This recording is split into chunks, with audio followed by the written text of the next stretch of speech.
Shares of Unity Software are trading at $15.81, and they are down around 59% year to date. And zooming out on the chart, we can see that this stock had seen a really sharp decline in early 2022 and has been steadily declining ever since. For my December 2026 price projection, they're expected to earn a revenue of $2.2 billion, which works out to around $5.68 a share. And their TTM price of sales is 2.9, but this has been declining since late 2021, and I think it's going to continue to decline just a bit, so I'm going to use 2.5, and if we multiply their 568 revenue per share by 2.5, then that gives us a share price of $14.21, which is a 10% downside. It looks like other analysts are actually extremely bullish, with the average one-year analyst price forecast being $26.92, which is about 70% higher than where it trades today, with a high estimate of $33.50 and a low of $16.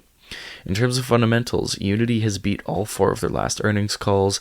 They do not offer a dividend, and taking a look at their revenue and net income, their revenue has dipped slightly, but it does seem to be maintaining a somewhat upward trend. However, their net income does look like it's struggling to turn positive as the company continues to spend on R&D. Unity has a shareholder equity of $3.4 billion and a total debt of $2.2, which makes their debt to equity 65%, and they have a free cash flow of negative $15 million, which honestly isn't that bad given the size of their equity.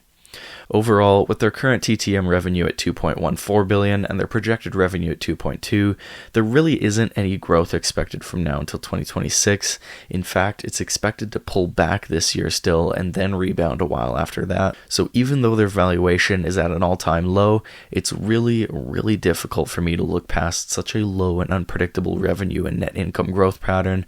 And for this reason, I have to rate Unity a sell, because even though their fundamentals are otherwise good, like I said, at the end of the day, it all comes down to revenue and net income growth, and for Unity, that just is not there right now. So that's all I have for you today on Unity Software. Please drop a like, let me know which stocks you want me to cover next, and I will see you next video.